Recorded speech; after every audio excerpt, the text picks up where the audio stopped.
जय जय श्री राधा मोहन लाल की, श्री हित हरिवंश महाराज की, श्री गुरुदेव महाराज की जय जय श्री राधे। प्रिय बंधुओं, श्री राधा मोहन लाल जी की कृपा से मैं आशा करता हूं कि आप सब लोग मंगलमय होंगे, प्रसन्न होंगे, मुदित होंगे, आनंदित होंगे।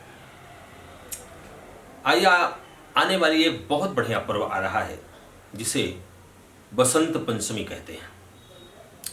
बसंत पंचमी का पर्व हमारे बच्चों के लिए बड़ा ही सुंदर व्यवस्था लेके आ रहा है।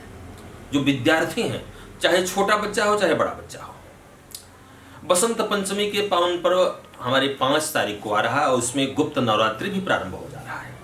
गुप्त नवरात्रि हमारे यहाँ नवरात्रि 4 हैं, 2 प्रकट हैं, 2 गुप्त हैं।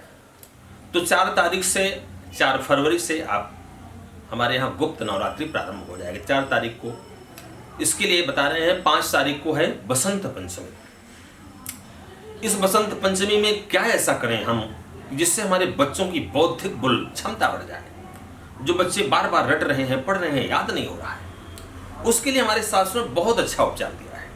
सरस्वती माता की मूर्ति के सामने जाकर के आप उनको पीला वस्त्र चढ़ाएं, पीला हलवा चढ़ाएं, पीले चावल मीठा चावल चढ़ाएं, पीला मिष्ठान चढ़ाएं, अच्छी बात है।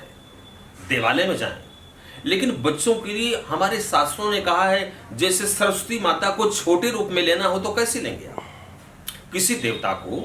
अब जैसे देवता की आकृति बहुत बड़ी है, मानो मुश्किल से ज्यादा 5 फीट का, 7 फीट का, 8 फीट का होता होगा, और हमारे देवताओं की तो अनंत लंबाई है।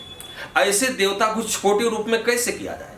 तो हमारे शास्त्रों ने कहा उनके मंत्र के रूप में, मंत्र में देवता छोटे रूप में होता है, और इसलिए कहते हैं मंत्रों की व्यवस्था से जो मंत्र होता है उसमें देवता छुपा रहता है।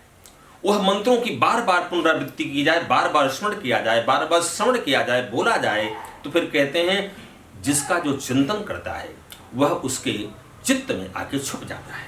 इसलिए हमारे शास्त्र ने समस्त देवताओं के एक एक मंत्रों की, अनेक मंत्रों की व्यवस्था बनाई है। उसी में मैं सरस्वती माता के एक मंत्र की चर्चा करूंगा जिसको बच्चों को केवल 108 बार बोलना है। जो बच्चे पढ़ रहे हैं, तो मैं दावे के साथ कहता हूं यदि बच्चा ने इसे बराबर कर लिया, यद्यपि सरस्वती माता का स्तोत्र भी है लेकिन वो बड़ा लंबा है, इसलिए मैं उसे नहीं बोलना चाहता हूं, क्योंकि बच्चे किसी पूजा पाठ की लंबी पद्धति को नहीं स्वीकार कर सकते। और ध्यान दीजिएगा, यदि आपके बच्चे ने इस मंत्र का अनुष्ठान किया, इस अनुष्ठान में कोई विशेष नियम बंधन नहीं है, इसको केवल स्नान करके करना है, और करते करते तो मैं दावे के साथ कहता हूं कि आपका बच्चा निश्चित रूप से मेधावी होगा। और शास्त्र क्या कहता है, हम लोग भी जानते हैं कि आज जो देश का प्रधानमंत्री वो भी किसी गांव का बच्चा है, देश का राष्ट्रपति भी किसी गांव का बच्चा है।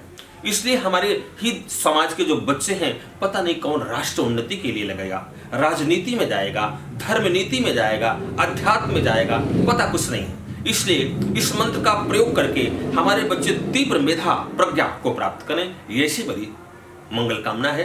तो आइए हम सब लोग उस मंत्र की तरफ चलते हैं। सर्वप्रथम बसंत पंचमी की समस्त भारतीय देशवासियों को बहुत बहुत शुभकामना, मंगल कामना। अब वो मंत्र क्या है? यह मंत्र 108 बार डेली करना पड़ेगा।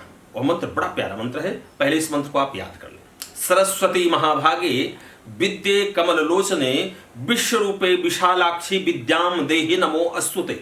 इस मंत्र को लगभग 108 बार, एक बार मैं फिर से बोलता हूं, मंत्र को आप फिर सुन लीजिए। सरस्वती महाभागे विद्ये कमललोचने विश्वरूपे विशालाक्षी विद्याम देहि नमो अस्तुते। इस मंत्र का जितनी बार आप करेंगे, 108 बार करते जाइए, और ज्यादा नहीं, केवल 1 महीने के बाद आप इसका लक्षण देखेंगे, अपने अंदर आप सिस्टम देखेंगे, अपने अंदर बदलाव देखेंगे। तो इस मंगल कामना के साथ मेरा निवेदन है, और इस बात को आप दूर दूर तक पहुंचाएं, शेयर करें इस बात को, जिससे और बच्चों को जानकारी प्राप्त हो, भारतवर्ष का एक एक बच्चा मेधा प्रज्ञावान हो, ये सी मेरी शुभकामना है। चैनल को सब्सक्राइब करें, लाइक करें, अपना अनुभव बताएं। इसी मंगल कामना के साथ जय श्री कृष्ण, जय वृंदावन धाम।